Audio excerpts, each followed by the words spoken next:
Beleza. Tudo bem, pessoal? Boa noite. Boa noite, obrigado pela participação em mais uma aula, terça-feira fria aqui no ABC Paulista. Reta final, já estamos na última semana de maio, vamos encerrar o conteúdo da matéria hoje e depois nós talvez teremos uma revisão e a prova já, então já é reta final, tá? Eu estou olhando o calendário de vocês aqui, ó. Nós estamos hoje no dia 26, estou até abrindo aqui. Essa semana, a semana que encerra geralmente o conteúdo das aulas, talvez algum professor ainda tenha alguma semana mais de conteúdo, mas eu já vou encerrar toda a apostila de vocês hoje, tá? Então essa semana nós encerramos o conteúdo. Semana que vem, já é dia 1º de junho até o dia 5 de junho, é uma semana de finalização de trabalhos, que eu quero que vocês encerrem os trabalhos, eu vou explicar como é que vai ser o envio, tudo certinho, para ficar tudo organizado, tá? Então, em junho, a primeira semana, envios de trabalho. Depois, já é uma semana de organização de provas, tá? Nós temos provas de AVA, que são aquelas provas que vocês fazem totalmente virtuais. A faculdade vai explicar para a gente como é que vai ser. Eu acho que amanhã tem uma reunião sobre isso, para deixar tudo organizadinho. Então, não sei se a gente vai acompanhar de alguma forma ou não, mas vocês terão alguns dias de provas, né? E depois nós teremos a prova da nossa matéria mesmo, que eu também já estou organizando. Ela vai ficar ativa por 24 horas, então é um período mais curto. Então, quem já teve dificuldade com prazo na B1, que teve uma semana para fazer e não fez, nessa aqui não tem jeito, tem que ser 24 horas de prazo para lançamento, tá? Então, vamos ficar bem atento no calendário certinho para eu apresentar para vocês. Mas no mais é tranquilo, reta final, estamos encerrando já praticamente as atividades, muitos foram bem na minha B1, e eu preciso encerrar as atividades certinho para ver quem vai precisar de exame, de mais provas, né? Ou não entregou o material tudo certinho, mas eu acho que essa turma eu estou com um indicador muito positivo, tá?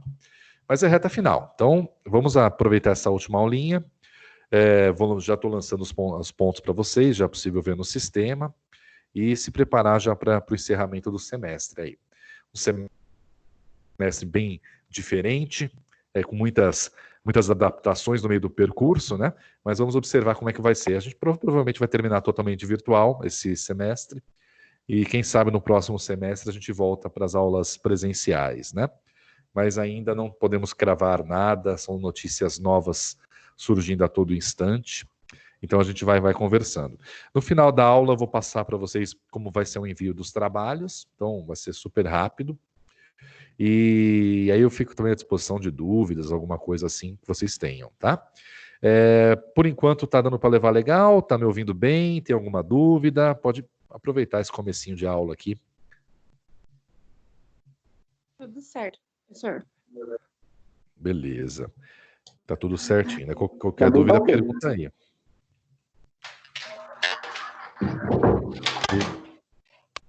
Beleza. Então vamos começar, pessoal. Vou começar aqui o nosso bate-papo, tá? Deixa eu aqui liberar aqui.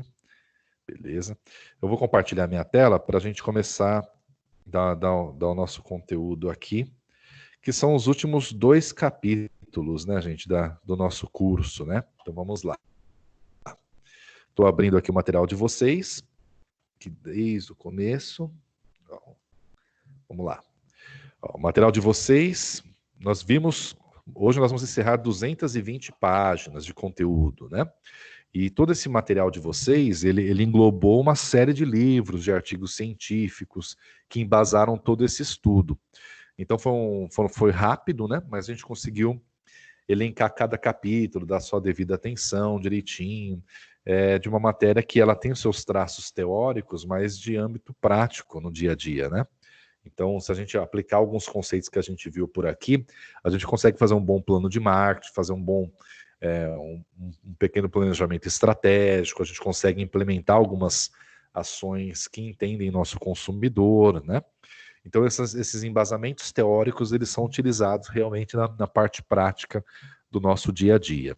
Então, a gente começou o semestre presencialmente falando sobre universo externo, pesquisas, dados, modelos, né, matrizes. Então a gente fez basicamente uma análise de mercado, uma análise de tendências, né?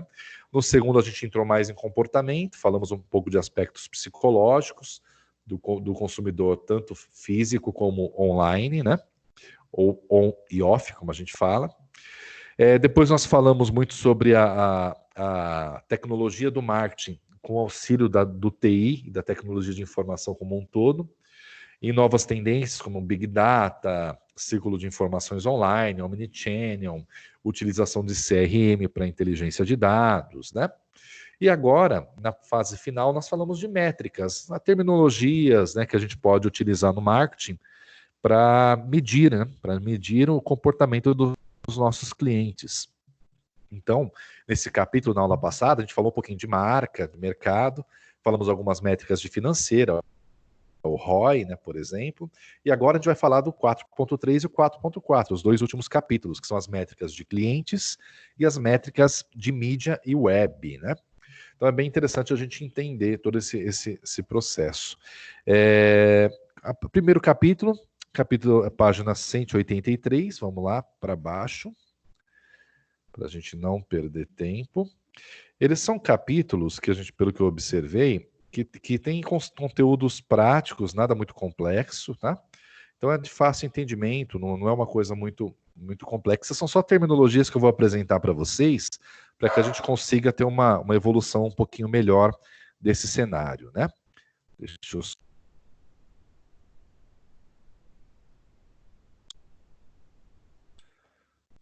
só voltar aqui. Então, assim, gente, não estranhe que eu estou um pouco gripado aí nesse frio aí, espero que seja só uma gripe normal mesmo, a gente sempre fica em dúvida. Meu cachorro às vezes dá uma latida aqui, peço que vocês não se assustem com os latidos de vez em quando, tá? Então vamos lá, gente. Quando a gente fala de métrica, de medição, é o elemento mais exigido hoje em dia quando a gente é cobrado por resultado. Então todas as ações que a gente faz para gerar um resultado, gerar uma atração do cliente, ele envolve a apresentação de métricas. Então ela envolve a apresentação de números exatos de como eu consigo medir a atividade do meu trabalho. Então eu consigo medir, por exemplo, potencial de mercado, eu consigo medir quantas pessoas viram meu anúncio ou não, eu consigo medir se aquele anúncio ele surtiu o efeito que eu esperava. Então eu consigo medir uma série de ações, uma série de possibilidades, né? Então toda métrica ela é hoje um mecanismo praticamente intrínseco às ações de marketing. É o que a gente chama de inteligência. Então não é uma ação apenas no campo criativo e publicitário, é uma ação totalmente focada em resultado, em inteligência, em análise estratégica. Então o marketing ele engloba um pouco essa abordagem um pouco mais realmente estratégica, né? Então no capítulo de vocês, agora o primeiro indicador que a gente vai falar é sobre o processo do marketing visto na ótica do cliente em si. Como que a gente pode medir, por exemplo, a relação do cliente com o meu negócio. Todo cliente é igual ou não? Os clientes são diferentes. São diferentes? Como que eu posso medi-los? Como que eu posso elencá-los e colocá-los como iguais ou diferentes, né? Então, o capítulo de vocês ele vai falando já da métrica, eles sempre têm esse estudo de caso do Compre Mais, ele vai falando da importância que a empresa precisa de uma métrica e tal, e dá uma ilustração aqui do que seria esse capítulo, né? E já começa falando o capítulo de vocês sobre métricas de cliente, que o cliente é como se fosse um pilar principal, né, das ações de marketing. Realmente é. A expressão antiga, o cliente tem sempre razão, né, é uma expressão que marcou toda a ação comercial durante muito tempo. Hoje a gente entende que nem sempre o cliente tem razão, mas o cliente ele é um condutor de informações importante para um negócio de sucesso. Não significa acatar todas as opiniões, mas significa você mapeá-las e você gerar inteligência estratégica, trabalhar realmente como um pilar, né? Então você consegue utilizar o cliente desde de uma pequena caixa de sugestões, desde uma pesquisa mercadológica que a gente faça, de satisfação. A gente consegue ter orientações sobre o nosso negócio e sobre como a gente pode desempenhar no longo prazo, né? Então, nesse capítulo de vocês, ele fala bastante disso e ele fala muito de marca também, né? Dos valores que a empresa tem, que é um valor muito intrínseco. E o cliente, ele pode ser um defensor desses estágios, né? Tem até um conceito interessante que ele coloca no capítulo, que a relação de valor entre empresa, marca e clientes deve ser de reciprocidade.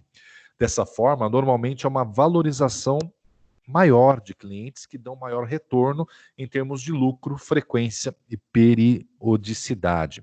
Ou seja, os clientes são diferentes. A gente tem que tabulá-los, organizá-los de uma forma mais clara e mais objetiva, porque isso vai nortear as nossas futuras estratégias, né?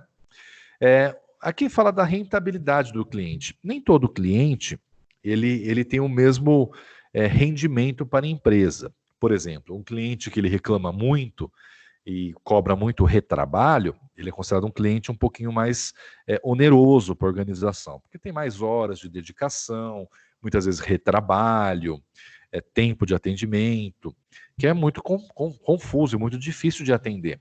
Mas em contrapartida, tem clientes que rapidamente vocês já saem satisfeitos e falando bem do seu negócio. Então a rentabilidade, ela tem vários parâmetros, né, que a gente pode verificar.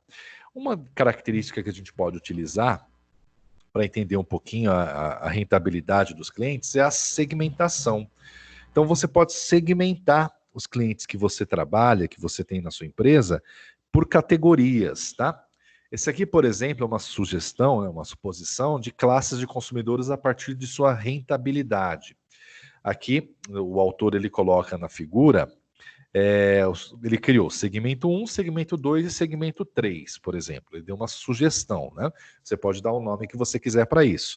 Ele coloca uma descrição para cada segmento. Então, por exemplo, segmento 1, perfil de clientes muito rentáveis. Aí ele coloca por que são muito rentáveis. Porque o serviço oferecido é equivalente às demandas dos clientes, ou seja, esse cliente ele é plenamente satisfeito, ele plenamente se sente valorizado, reconhecido, sem que a empresa tenha que fazer um esforço adicional. Então ele é um cliente muito bom, é um cliente para ser cultivado, ele é um cliente que provavelmente ele compra várias vezes no local, porque ele está satisfeito. O serviço oferecido, ele equivale às demandas, né? Já o segmento 2 é um perfil de clientes com menor rentabilidade. O setor exigido por esses clientes não atinge o atendimento aos outros clientes. Então, os serviços exigidos por esses clientes não atingem o atendimento aos outros clientes. Já tem um nível de exigência um pouquinho maior, né? É um serviço que muitas vezes não é o mesmo que atinge todos os clientes, né? Então é um perfil que menor rentabilidade. E o outro segmento 3 que ele coloca é perfil de clientes de rentabilidade mínima, mas que o retorno cobre os custos, né? Então pelo menos se paga, né? Cliente cuja rentabilidade pode ser melhorada de forma a se tornar adequada ao serviço oferecido. Então a rentabilidade pode melhorar com o tempo, mas o serviço hoje ele só paga basicamente um pequeno retorno sobre os custos envolvidos, né? É muito interessante essa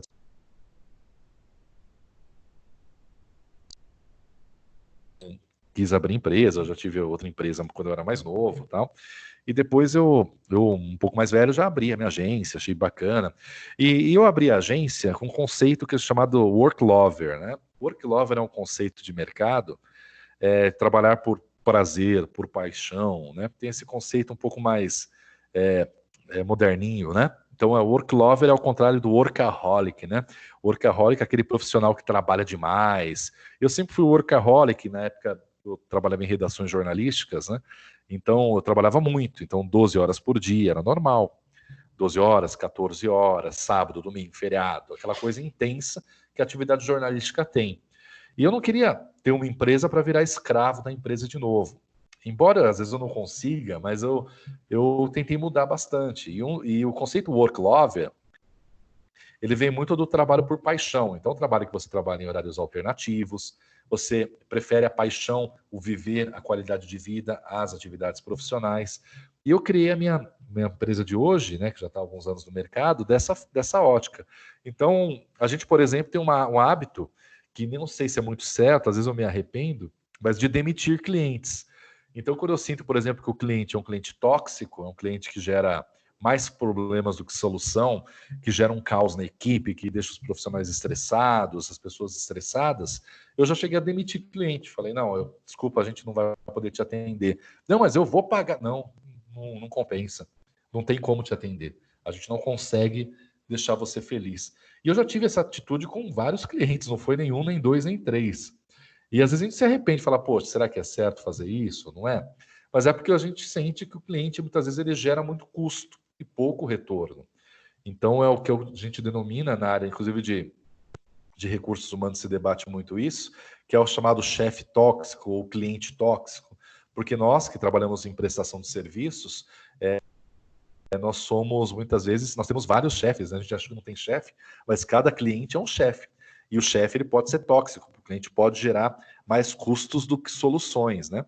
Então, dentro desse conceito, eu criei a empresa com essa possibilidade de demitir clientes. Confesso que às vezes a gente passa uns apuros aí por causa dessas decisões, né? Mas tem cliente realmente que entra num custo muito grande e o retorno acaba não valendo a pena, né? Aí o capítulo de vocês vai evoluindo, né? Eles falam, por exemplo, que é muito importante disponibilizar serviços de atendimento iguais. Ele faz até essa reflexão: será que tem que ser igual para todos? Se a gente segmentar as categorias, a gente pode, por exemplo, entender que nem tanto. A gente pode ter um atendimento diferenciado para cada categoria, né? E vai elencando, vai falando da importância da rentabilidade, que é uma métrica importante, né? Vai evoluindo até entrar no sistema ABC. O sistema ABC é mais ou menos, se a gente for utilizar para essa métrica, o que a gente viu aqui em cima, né? Você coloca a categoria A, B e C. Um sistema ABC utilizado na área de administração, né? Inclusive de forma muito mais complexa, que ele tem como base a relação entre atividades demandadas pelos clientes e recursos que a organização possui, né? Então você faz um cruzamento, né, de dados e informações. E esse sistema ABC, que em outras matérias aprofundam um pouco mais, ajuda você a ter uma visão um pouco mais de longo prazo nas suas estratégias, né? Então você primeiro identifica, por exemplo, as atividades necessárias para atender aos clientes, depois observa os recursos que a empresa tem que ter disponíveis para desenvolver essas atividades, logo após aponta o consumo de cada uma dessas atividades por parte dos clientes. Por último, você segmenta a partir de sua rentabilidade em relação às áreas, às atividades direcionadas, né? Aí vai evoluindo o material de vocês, fala isso e chega no conceito que vocês já estão acostumados a. Essa expressão não é muito, é bem usual, né? Que é o ticket médio, né? O ticket médio a gente utiliza para a gente entender, por exemplo, cada categoria, qual que é o ticket médio, quanto que aquele cliente paga para a minha empresa. Então eu consigo entender, por exemplo, um restaurante, a média de rendimento que cada cliente paga é R$ 20. Um come 40, o outro come 10, mas a média do ticket médio de consumo, de gasto no meu restaurante é R$ 20, por exemplo. Você chega nesse cálculo com um volume maior de pessoas. Entender um ticket médio é legal para você traçar a estratégia, porque com o tempo nós buscamos soluções dentro do marketing para tentar aumentar o ticket médio. Aí a gente começa a criar pacotes, números. Você observa, por exemplo, o McDonald's, né? Ele poderia só vender o hambúrguer, mas não, para aumentar o ticket médio, vamos vender o hambúrguer e a batata frita e o refrigerante um combo. Assim a pessoa, ao invés de gastar R$ 20 em um hambúrguer, gasta 30 levando um combo, com uma sensação que teve uma vantagem muito grande na compra. E você vai aumentando o ticket médio das pessoas. Por exemplo, você cria uma alternativa, o McLanche Feliz, que aumenta o ticket médio das famílias, porque além de comprar o lanche dos pais, ele dá um brinquedo para os filhos, né? Então, quando você tem uma noção do ticket médio, você sabe exatamente quando você consegue aumentar o gasto de cada cliente nas organizações, né? Você consegue, inclusive, até tem a expressão aqui, aumentar o seu portfólio de produtos, né? A gente sempre orienta que as empresas têm que ser sortidas, né? Sortido, que a gente fala que tenha vários produtos de várias categorias, né? Segmentações. Então, quando eu tenho vários produtos, vários sortidos, a chance que eu tenho de atender e agradar mais clientes, né, é maior, que eu vou ter vários produtos de várias categorias. Eu vou ter um grande catálogo, né, de opções para os clientes. Então, se um não agrada, o outro pode ser que agrada. Aqui tem uma sugestão aqui, por exemplo, você vai a um fast food comprar apenas um sanduíche. Imediatamente a pessoa está no caixa e oferece um combo, sanduíche mais suco mais batata por R$ 2 a mais. Nesse momento ele está tentando aumentar o ticket médio da empresa, uma estratégia muito usada e válida, né? Então aumentar o ticket médio é uma forma muito interessante de você mensurar a rentabilidade dos seus clientes, né? E aí depois o capítulo fala também de número de visitas e de vendas, né? Porque existe uma diferença. A pessoa muitas vezes visita o seu estabelecimento comercial e não executa a compra. Mas o fato de ter visitado, ele gera um indicador que a gente pode tabular e verificar, por exemplo, a possibilidade de retorno ou verificar a possibilidade de compartilhamento daquelas informações, né? Então, o número de visitas é muito importante. Quando a gente fala, por exemplo, de número de visitas de vendedor, eu consigo tabular, por exemplo, a quantidade de clientes que eu preciso atender pela equipe de vendas que eu tenho que colocar à disposição. E aqui esse capítulo ele faz esse debate sobre a equipe de vendas também. Como que a gente pode colocar um número ideal de vendedores para atender, por exemplo, um estabelecimento, né? Ou para atender uma gama dentro de uma necessidade. Aí ele faz uma evolução, tá? Por exemplo, aqui é o que fala.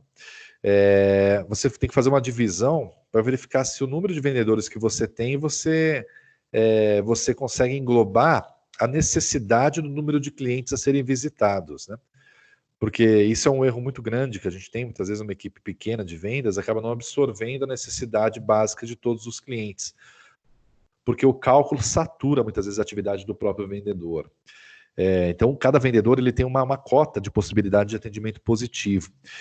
Aí, o material de vocês ele cita que isso pode ajudar bastante com o CRM. O CRM calcula essa cota de pessoas disponíveis para atendimento de uma forma que você não sature algumas áreas específicas. Por exemplo, nesse momento de Covid-19, por exemplo, vocês observam que o atendimento online ele é muito requisitado. Então, com atendimento online, um bate-papo online, um e-mail que responde rapidinho, um bot, né, que a gente chama, que é a possibilidade de você conversar com uma atendente eletrônica, isso pode eliminar a gama de atendimento de muitos profissionais físicos, né? E você elencando, você reduzindo, dando atendimento, mas de forma diversificada, você pode aumentar a sua chance, inclusive, de um bom atendimento na área de vendas também, né? Aí o capítulo de vocês, ele não fala de grandes conceitos, ele fala de métricas secundárias, né? Que são dados, né? Que a geração, disponíveis para a organização é grande, tem muitos dados que a gente pode elencar e tabular. Tem até uma tabelinha aqui embaixo que ele explica melhor todas as métricas, né? Então, por exemplo, o ticket médio, ele conhece o fluxo de compras da empresa, quanto que cada cliente gasta. A utilidade, ele identifica o investimento mensal que o cliente faz através da compra de produtos da empresa. Como a gente mensura isso? O volume de vendas mensal dividido pelo número de clientes. Então não tem muito segredo. A rentabilidade dos clientes, a gente já analisa a análise do retorno financeiro por grupos de clientes, por segmentos. Então, qual que é a utilidade? A gente segmenta o mercado a partir da rentabilidade dos clientes, direcionamos o investimento de cada grupo. Então, a gente faz através do custeio ABC, você faz a curva lá. E depois nós temos as métricas secundárias, que é o tempo médio de espera na fila, por exemplo. É um dado secundário. É um dado, se fosse no online, a pessoa que visitou o site saiu, por exemplo. Mas é um dado importante. Então, esse aqui a gente consegue entender, por exemplo, o estudo da fila, por exemplo, da espera de um caixa, ele pode conhecer a eficiência do atendimento da minha loja. Eu consigo medir isso pelo número de pessoas que demoram muito para ser atendida. Eu posso fazer uma pesquisa de satisfação e entender isso, né? Qual que é a justificativa? Auxilia no desenvolvimento de estratégias de atendimento. E qual que é a forma de mensurar isso? Cronometrando o tempo médio de espera das filas dos caixas em atendimento em diferentes horas do dia, semana ou mês. Ou também pesquisa de satisfação também. Aqui análise de segmento, né? Aqui a gente já viu, basicamente, fala das curvas, serviço oferecido equivalente à demanda dos clientes, a gente já viu isso aqui. E no mais é isso. Aí tem um exercíciozinho que eu passo sempre para vocês relembrarem da gente durante a semana aí, que eu avançando na prática. E o exercício que eu vou passar agora é o reestruturação comercial, que é da página 192. Alguma dúvida, galera? Queiram?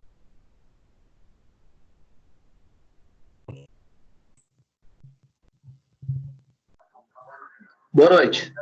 Eu. Boa noite.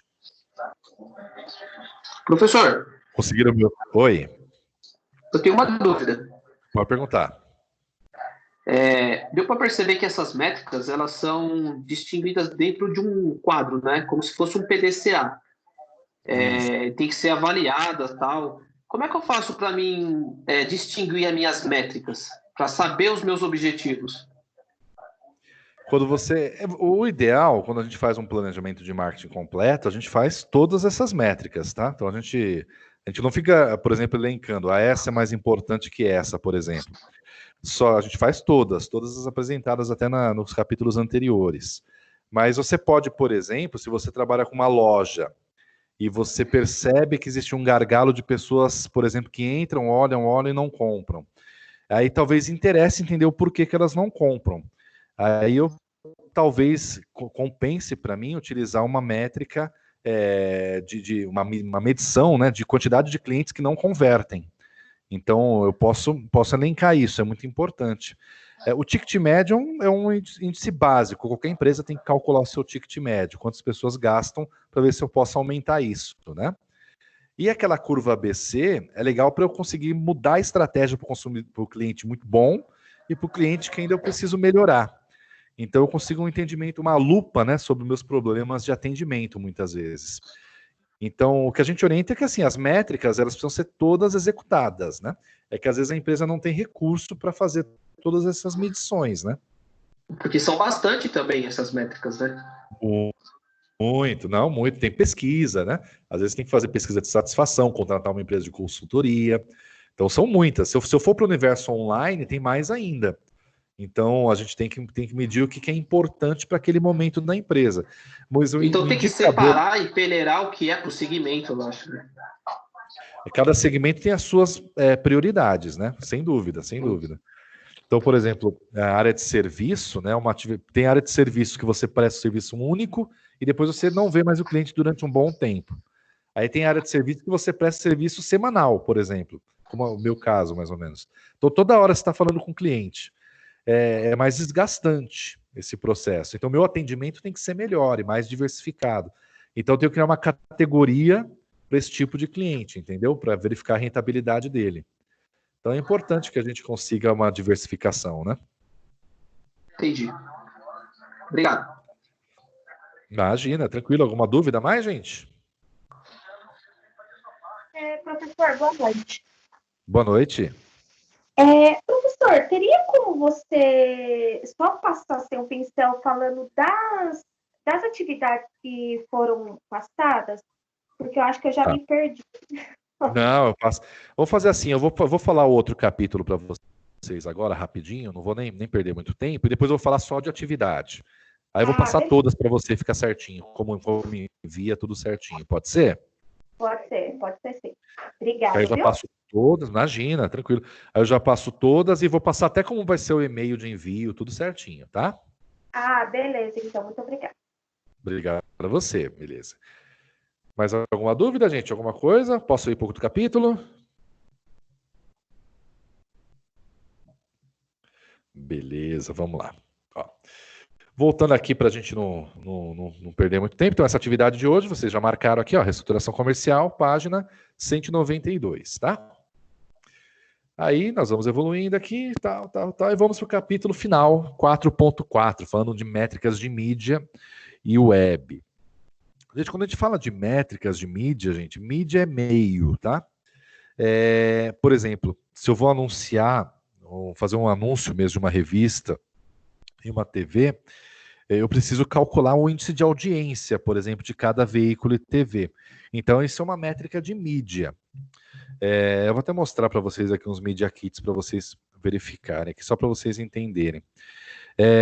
Mas tudo isso, toda a questão de métricas de mídia, de web, esse capítulo ele começa e ele lembra muito aquela questão do reconhecimento da marca de novo, que é importante a gente nortear, né? Aqui vamos falar, por exemplo, métricas de mídia e web. Eu vou entrar para vocês aqui, acho que eu fiz isso com o pessoal da aula passada, que para vocês foi gravada, né? Ó, eu vou colocar, por exemplo, Media Kit Abril. Media Kit, gente, é um material que todas as revistas, TVs, jornais fazem e colocam à disposição das agências, né? Para ver para a gente analisar se vale a pena anunciar ou não. Então tem até os valores e tudo mais, ó, da Veja, tal. Ó, eu vou baixar o Media Kit da revista Veja, por exemplo, aqui, ó. Ele fica disponível em português e em inglês, porque ela tem um alcance muito grande, né? Vamos ver o que tem de informação aqui. O Media Kit, ele já vem tudo pronto para mim, um mapeamento do veículo. Então eu consigo entender todo o público-alvo. Eu quero ver se tem valores para mostrar para vocês aqui, ó. Ele fala o que é a Veja, as categorias, o que ela aborda, os principais colunistas. Ela dá alguns números que são importantes para a minha estratégia. Por exemplo, ela tem 17,8 milhões de seguidores nas redes sociais. Aí tem de visualizações, o site, usuários no YouTube, e vai indo. Veículo impresso, digital, tal. E ele vai mostrando a importância, o que... Ah, essa aqui não tem. Deixa eu pegar de outra revista aqui. Acho que foi que eu peguei aqui. Peraí que eu tenho uns indicadores. Acho que é a revista Cloud aqui. Mas todos costumam dar os valores. É que a maioria não explicita de forma tão rápida. Mas quando a gente fala de mídia, é legal a gente entender que tem aqui, se você buscando com o veículo, é que você ligando direto, eles te mandam. Tem vários indicadores. Essa revista Cláudia, por exemplo, ele mostra que, por exemplo, ela gira no impresso digital 177 mil exemplares, né? Tem, por exemplo, 1,2 milímetros. Eu tenho... tem vários indicadores aqui, ó, quantos no Twitter e tal, que ele vai me dando sobre a empresa, a faixa etária que ela atende, a região que ela atende, ó, 56% no Sudeste, 81% são mulheres, então eu consigo ter um raio-x do veículo de forma mais interessante, ó. Aqui tem o Brand Lovers, né, o amor pela marca, quais são as áreas específicas por idade. Então tem vários indicadores positivos aqui sobre os prêmios que ela ganhou, os prêmios que ela oferece, os eventos. Deixa eu ver aqui que eu vou achar os valores, aqui tabelas. Aí a gente consegue com isso calcular, pela audiência que eles me mostram no Media Kit, eu consigo calcular os valores dos anúncios. E aqui a gente começa a se surpreender. Por exemplo, na revista Cláudia, que eu estava vendo agora, se eu quiser anunciar uma página indeterminada, custa R$222 mil, por exemplo. Se eu quiser um terço de página, R$177.800 mil. Meia página, R$133.400. E vai indo, tá? Segunda capa. A segunda capa, que é um anúncio super nobre, 535 mil, né? Então você vê que é um preço bem caro. Olha 4 rodas aqui, ó. 191 mil, se eu for uma página determinada, qualquer lugar da revista, né?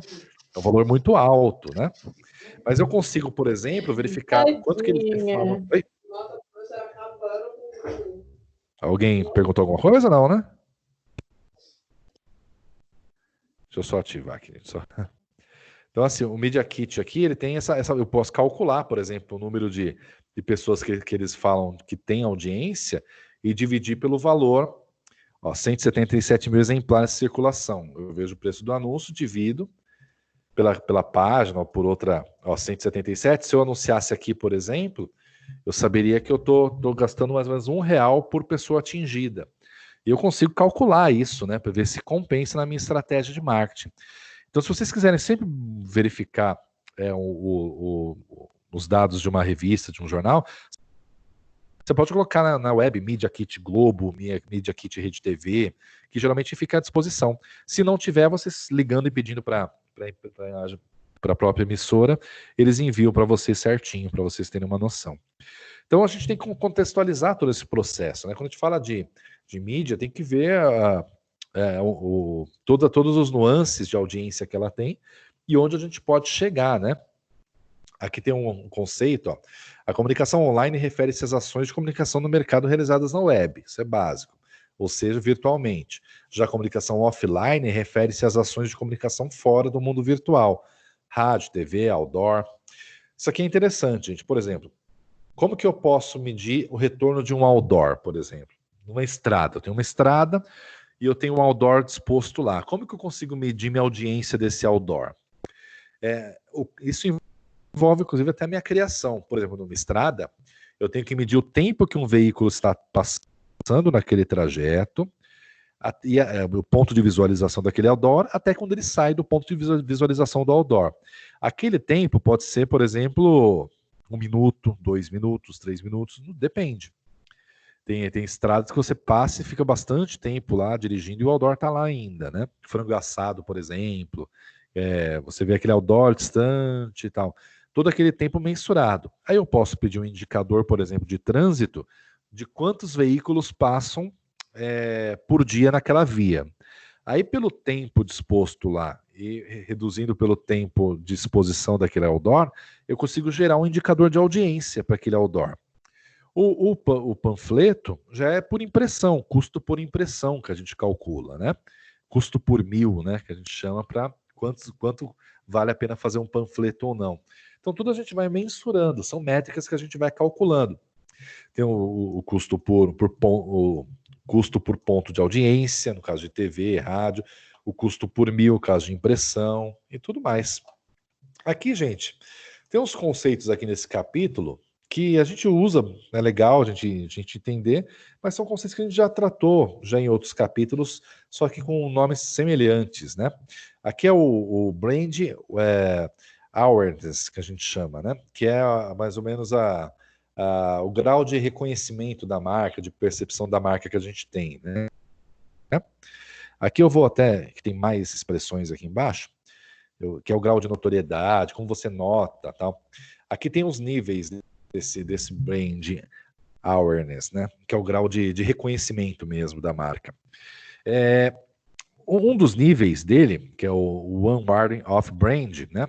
Quando a gente apresenta ao consumidor uma lista de marcas, por exemplo, a gente acaba não reconhecendo. Então, eu apresento uma lista de marcas de sabão em pó, por exemplo.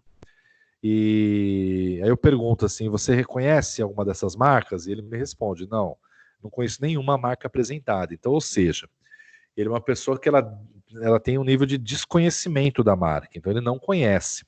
A expressão utilizada é essa aqui, One Word of Brand, né? Então a pessoa não reconheceu a marca, categoria.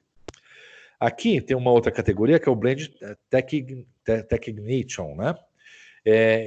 Quando o consumidor reconhece uma ou mais marcas inspiradas em uma lista. Então, assim, eu tenho que apresentar uma lista, e aí, quando eu apresento a lista, ele reconhece, ele tem uma identificação com aquela marca, ele tem um traço de percepção que ele acaba reconhecendo aquela marca, dentro daquela categoria de produtos.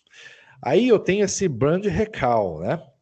Esse aqui a pessoa já tem uma percepção maior, ela já recorda da marca de forma muito, muito rápida. Então, quando o consumidor diz que conhece uma ou mais marcas, sem que nenhuma seja lembrada ou listada.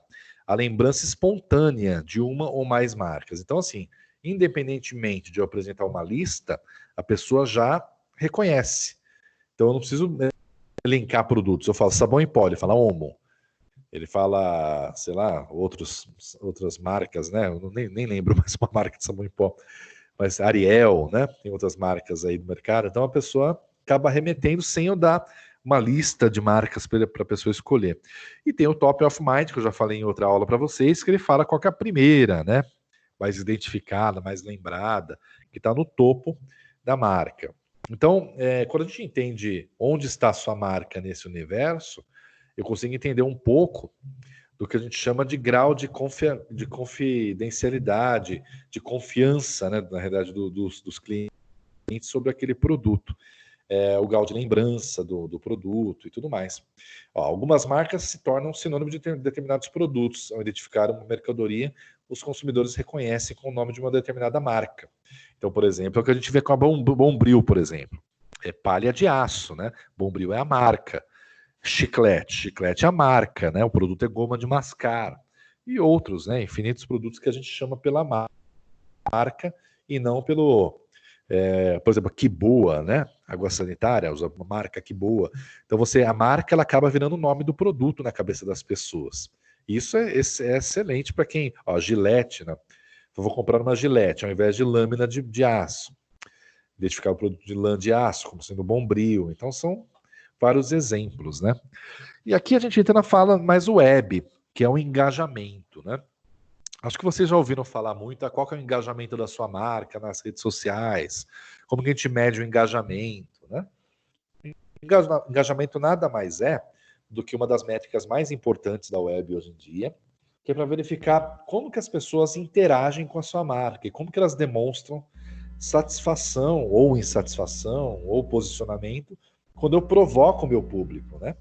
Então ele mede o número de usuários de uma rede social, por exemplo, envolvidos com uma marca específica. Então eu tenho o total de likes, que são as curtidas, os comentários, os compartilhamentos, as marcações de outros usuários, os novos seguidores, né, a adesão ao novo perfil. E aqui no material de vocês, até achei interessante que ele fala do Buzz Monitor, né? Vou mostrar para vocês. Esse é uma ferramenta, é um pouco cara, tá? Mas foi uma das primeiras ferramentas de medição de audiência. Vou até mostrar aqui para vocês, que dá para você verificar. Ele faz um cruzamento estatístico de todos os indicadores das suas redes sociais. Só que eu já vou adiantar que o plano é meio carinho, ó, o plano mensal. Ó. Então, às vezes acaba... nós temos outras alternativas mais interessantes. Tá? Você vê, ó, R$990 é um valor um pouco alto. Eu vou mostrar para vocês só esse videozinho curtinho de apresentação, só para vocês conhecerem essa ferramenta, tá? Ó. Você gerencia redes sociais e sua rotina é repleta de documentos, trocas de e-mails e reuniões que nunca acabam? O Buzz Monitor é a solução para otimizar seu tempo. Baseado em inteligência artificial, o Buzz Monitor é a plataforma mais completa e flexível para a gestão de redes sociais e CRM. E tem mais: monitoramento de redes sociais e criação de relatórios em tempo real. Para quem gosta de agilidade, é possível monitorar mais de 1000 veículos de imprensa em segundos. Em poucos cliques, você cria uma operação de atendimento multicanal, com alertas e insights para gerenciar a produtividade do seu time. O agendamento de posts garante que seus conteúdos cheguem ao público da marca no dia e horário combinados. E não vamos esquecer da concorrência. Compare sua performance com os concorrentes em mais de 50 métricas diferentes. Para uma visão geral do trabalho, crie e compartilhe dashboards personalizados em tempo real. Usado por mais de 300 clientes em todo o mundo, as possibilidades de cruzamento de dados do Buzz Monitor são infinitas. Acesse www.buzzmonitor.com.br e comece já a utilizar a plataforma mais completa e flexível para a gestão de social media e CRM. É um indicador super legal, é uma ferramenta muito boa. A gente muitas vezes faz algumas adaptações, essa aqui ela facilita muito todo o trabalho, né? Aí o material de vocês cita aqui como a gente pode utilizar isso, porque ele vai calcular tudo, número de posts, número de interações, tal, mas nós temos outras ferramentas que fazem isso também hoje, inclusive brasileiras, como a Reportei, que é muito boa, tem a própria Meme Labs também faz também, Postgron, nós temos várias ferramentas que fazem esse trabalho. É que essa aqui foi uma das primeiras e uma das mais completas, né? Tanto é que o custo demonstra muito isso. Aqui, gente, é uma tabelinha, um cruzamento de engajamento, uma formulinha para vocês verificarem o nível de engajamento dos seus clientes. Então, basicamente, são as interações, né? Quantidade de likes, mais comentários, mais compartilhamento, vezes 100. Aí você divide pelo número de posts do período e o total de fãs, novos seguidores do veículo. Isso dá um indicador para você entender se o engajamento foi positivo ou negativo. Qualquer ferramenta hoje de gestão de redes sociais te dá esse indicador, tá? Por exemplo, uma coisa interessante, as pessoas... hoje o Instagram, não sei se vocês utilizam bastante,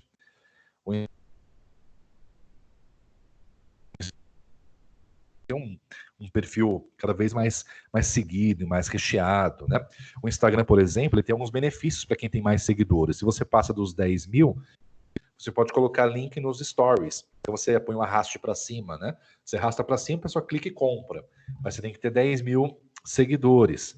Então, quando o Instagram é uma ferramenta de extrema relevância hoje para a gente vender, para gerar engajamento, resultado. E cada vez mais o Instagram trabalha para que seja uma ferramenta de crescimento orgânico, em que no passado as pessoas pagavam robôs, ferramentas de interação, né? Eu mesmo usava várias, mas hoje não compensa mais. Tem que ser um conteúdo bom, atrativo, cresça lentamente, mas cresça com seguidores fiéis, né?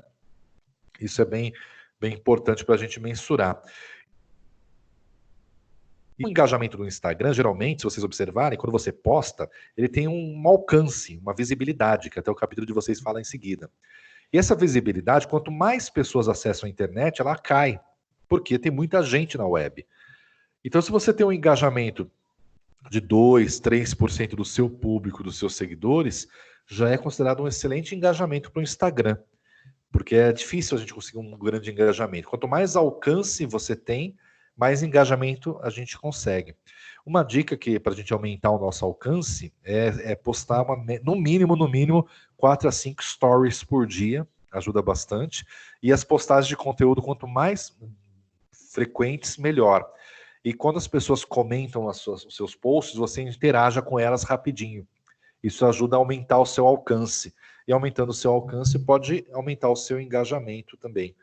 Isso é uma boa técnica para a gente utilizar e ajudar aos poucos, né? Então, vamos lá.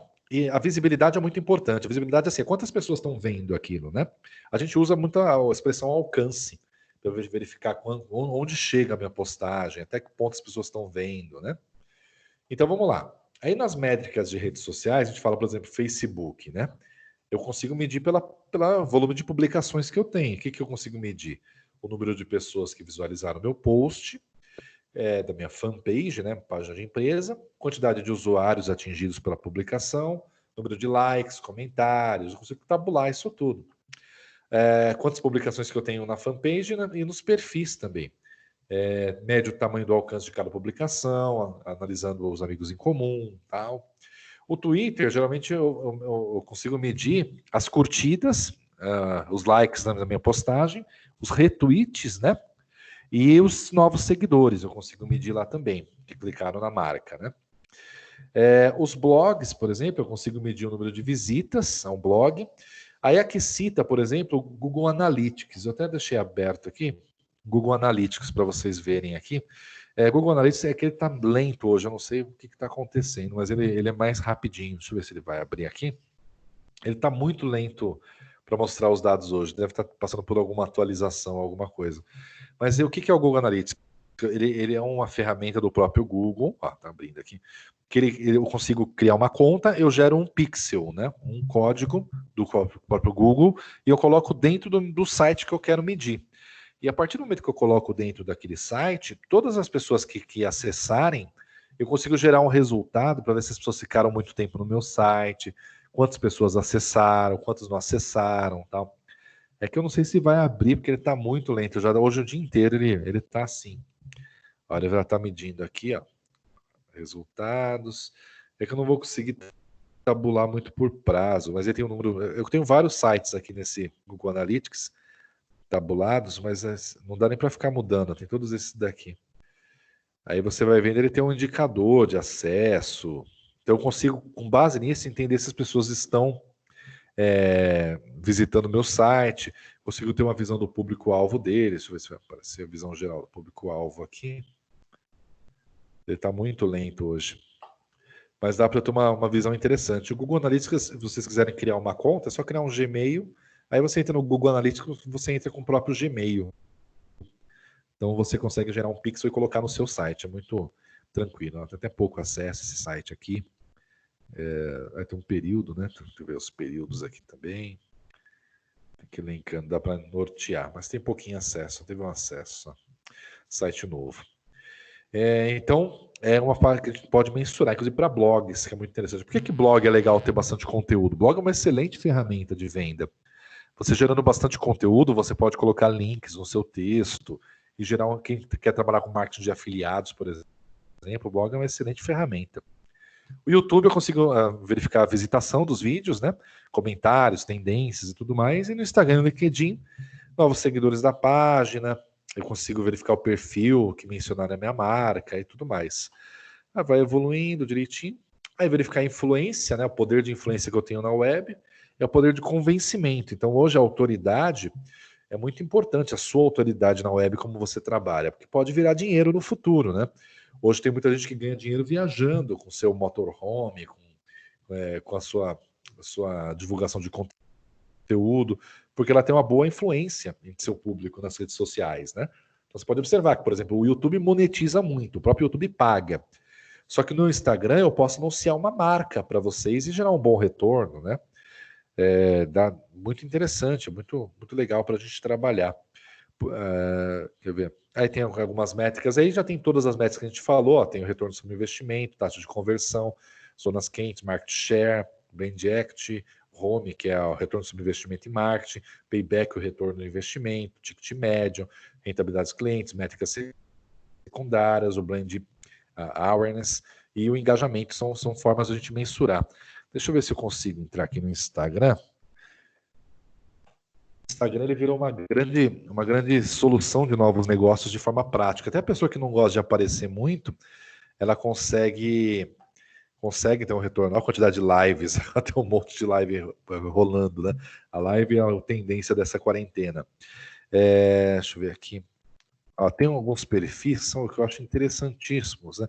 Esse a Dani recomenda, por exemplo, é uma menina aqui do ABC, colocar ela aqui, ela tem 60 mil seguidores e ela dá várias orientações de locais que pagam para ela um valor específico, né, de anúncio. E ela, por exemplo, ela vai colocar, por exemplo, eu quero uma hamburgueria. Eu venho aqui, sanduíches, por exemplo. Clicar no Story, deixa eu ver se no meu PC vai. Ela colocou todas, Petrópolis. Sanduíche, ela vai lá, ela grava um vídeo. Vai indo, a pessoa pode comprar aqui. Então ela ganha um valor para falar da marca. Então, assim, é uma pessoa que engajou seus clientes, ela gera muitos comentários quando ela posta. Você vê aqui no story dela mesmo, é cheio de postagem, né? Quanto. Então ela vai sempre recomendando coisas, recomendando produtos, tal. Vai falando e as pessoas vão adquirindo ou não. Tem um outro que acho que, deixa eu ver aqui. Achadinhos, acho que é isso. Achadinhos ABC. Acho que é esse aqui.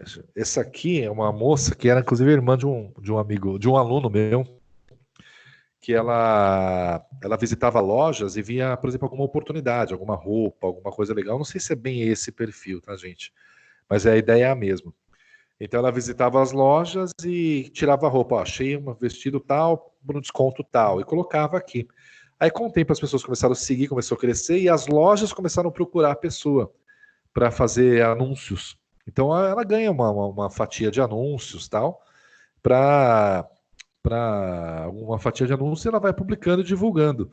Isso é um influenciador social que a gente conhece, das mídias sociais que a gente conhece hoje. Então não precisa necessariamente ter um canal no YouTube, olha a quantidade de engajamento, de visualizações e de comentários, é bastante, né? Então se você trabalhar suas redes sociais de forma convincente e prática, né, você consegue gerar um resultado significativo. E no mais é isso, aí o capítulo de vocês ele vai evoluindo até chegar no exercício para vocês, que é o avançando na prática, que está na página 208, se puderem marcar aí. Chama mudança de foco. Alguma dúvida, gente, nesse último capítulo?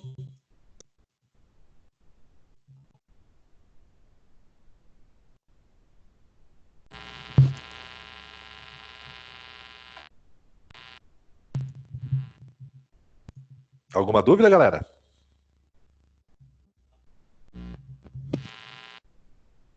Só sobre as atividades mesmo, professor. Falar, viu? Só as atividades. Poxa, sei que a gente pergunta sobre o conteúdo aí para a gente debater. Mas tá bom, vamos lá. Pessoal, beleza, eu vou passar todas as atividades que eu pedi e como eu vou pedir para vocês enviarem, para a gente não ter erro nessa turma, tá? Só não sai muito rápido não, só para eu verificar os presentes aqui na sala, por favor, tá? Então vamos lá, galera. Eu vou compartilhar para vocês e vou mostrar todos os exercícios que eu pedi agora depois da B1, para a gente zerar. São 8 exercícios, tá? Então eu vou compartilhar aqui com vocês. Tá. Tela, vamos lá. Vamos para 3.1. Então, assim, vamos lá, todos os exercícios que eu pedi para a gente marcar tudo certinho. Deixa eu equipar aqui, para cá, para baixo. 2.4, mais para baixo. Então, começou aqui na unidade 3, tá, gente? Então, é sempre o final do capítulo. Então, você vai ao 3.1, vai descer.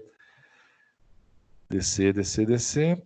O primeiro exercício que eu passei, depois que é para agora, é esse aqui, ó. Oportunidade de expansão. Página 108. Foi o primeiro exercício que eu pedi para vocês fazerem após a B1. Então, vocês já marcam. Página 108, tá? Depois vamos evoluindo. Capítulo 3.2. Para cá.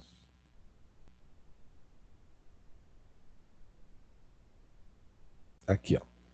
Avançando na prática, página 123. Então pode marcar 123 aí, superando a crise com parceiros.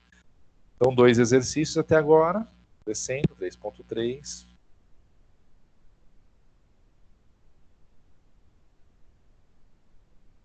Avançando nas buscas, página 135. Então, terceiro exercício. Né? Vamos evoluindo. Capítulo 3.4.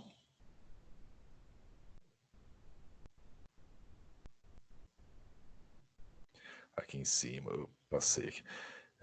Aqui, ó. Otimizando os dados do negócio. Página 148. Tá? Marcaram até aí, tranquilo? Tranquilo, professor. Tranquilo. Beleza. Então vamos lá. Aí entramos no capítulo 4, né? Métricas de marketing. Vamos evoluindo. 4.1. Descendo aqui a barra de rolagem.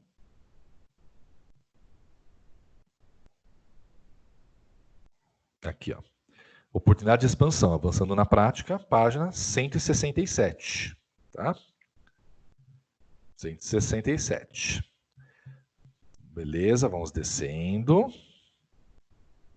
4.2.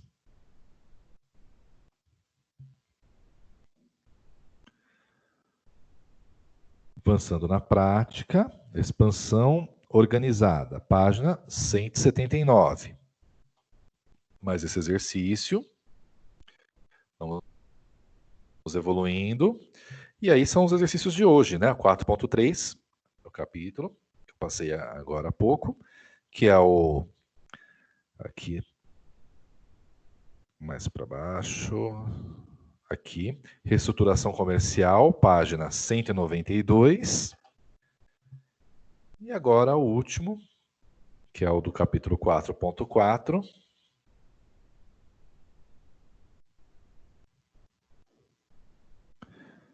Que é o que eu passei agora para vocês, que é a página 208, que é o exercício mudança de foco.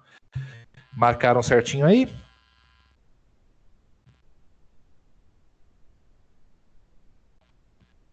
Sim. Beleza, pelo menos um fala só para ficar mais fácil aqui. Pessoal, isso aqui eu vou colar lá no grupo lá de vocês e eu vou explicar, tá? Tô pegando aqui, ó, tô até copiando. Ó, tô vendo minha tela aqui, né? Tô aqui no Google Sala de Aula de vocês. Vou entrar aqui.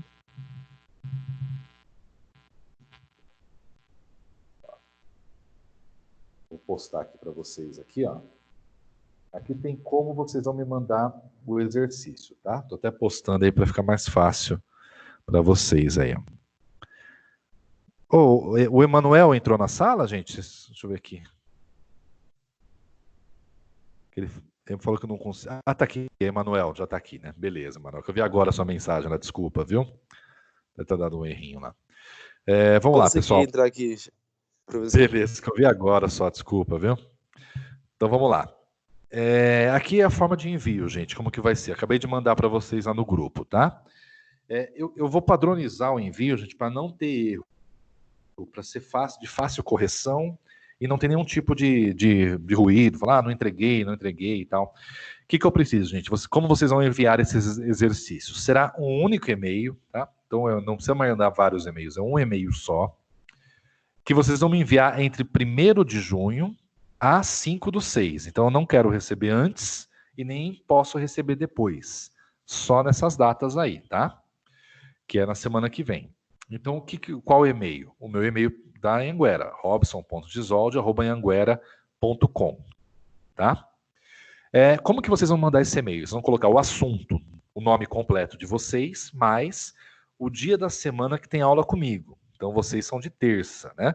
Então, por exemplo, eu coloquei, exemplo, João da Silva, terça-feira. Esse é o assunto do e-mail que vocês vão me mandar. No corpo do e-mail, vocês vão escrever o nome de vocês, tá? A matéria que vocês têm comigo e o dia da semana que vocês têm aula, porque eu tenho essa mesma aula de terça e quarta. Eu preciso identificar quem é o aluno de terça e quem é o aluno de quarta, para poder lançar, tá? E nesse e-mail, no corpo do e-mail, se eu escrever isso aí, vão anexar os 8 arquivos, que são os 8 exercícios. Em Word, se fez à mão é foto, tá? Mas é no mesmo e-mail. Um e-mail você vai anexar 8 arquivos. Então não tem segredo, gente. É um e-mail só, com os 8 arquivos de texto, que não são pesados, e vocês mandam pontuar vocês. Aí semana que vem eu vou ter uma reunião essa semana. Semana que vem eu vou explicar como vai ser a prova, e prova de AVA e tudo mais, para vocês ficarem mais tranquilos, né? Para executar. Alguma dúvida, gente? Não, professor. Tá, deixa eu só estou printando aqui os participantes aqui da aula de hoje, tá? Só um minutinho. Mas estou à disposição de vocês aí, viu?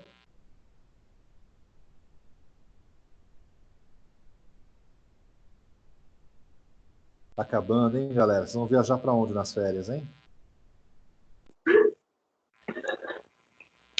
Lençóis. Isso faz nada, professor. Só se for em sonho, professor. Pô, que pena, né? Essas são as férias mais tristes, pô.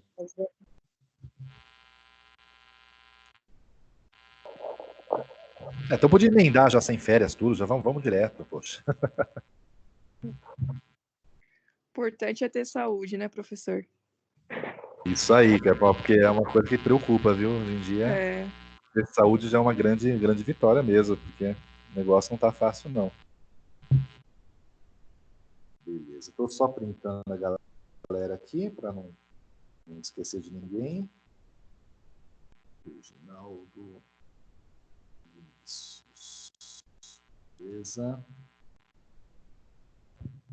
Beleza, pessoal. Então, da minha parte é isso. Encerrou o conteúdo. Agora, semana que vem eu posso fazer uma revisão, se vocês quiserem. E também vou passar informações do que vai rolar, como vai ser a prova de AVA, como que vai ser a minha prova, e as dúvidas sobre as atividades também, que a semana que vem entrega. Então, a gente está à disposição de vocês. Estarei aqui terça-feira ao vivo novamente. Alguma dúvida, galera? Se alguém não tiver mais dúvida, desejo boa noite, bom descanso, e faça os exercícios com calma e me enviem conforme combinado, vai dar tudo certinho. Beleza? Boa noite, professor. Boa noite. Boa noite. Obrigado. Boa noite. Boa noite, obrigado. Boa noite. Boa noite, muito obrigado. Boa noite. Professor, boa noite. Boa noite, muito obrigado.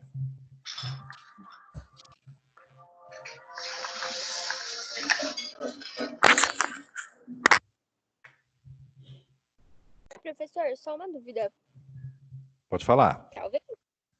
Para enviar atividade, eu estava montando ela tudo num único arquivo no Word. Você prefere separado?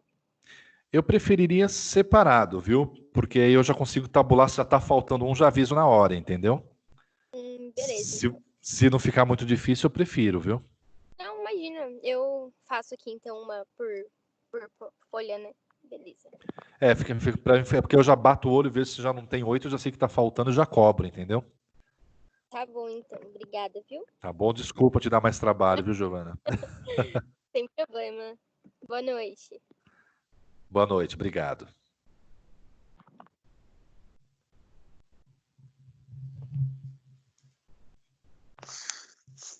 Obrigado, professor. Boa noite. Boa Tava noite, obrigado, voltando André. do trabalho de moto, tava com o celular dentro do capacete escutando a aula. Ô, esse que é dedicação. Eu fico até lisonjeado. Aí sim, hein? Mas cuidado, não vai cair de moto não por minha culpa aí, viu? Acabei de chegar em casa.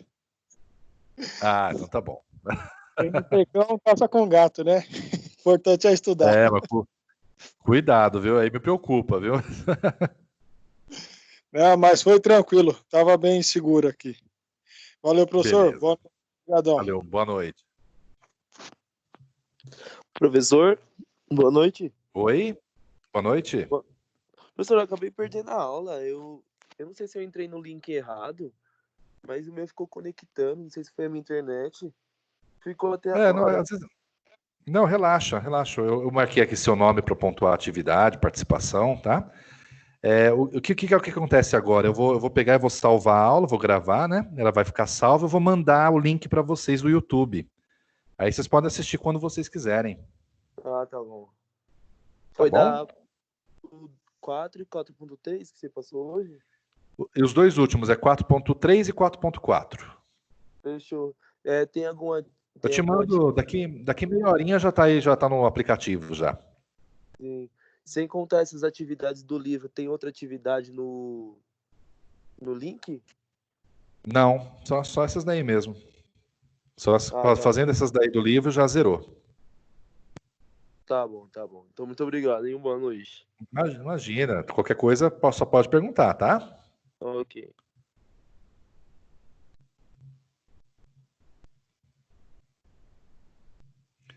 Dúvidas, Gabriel, David?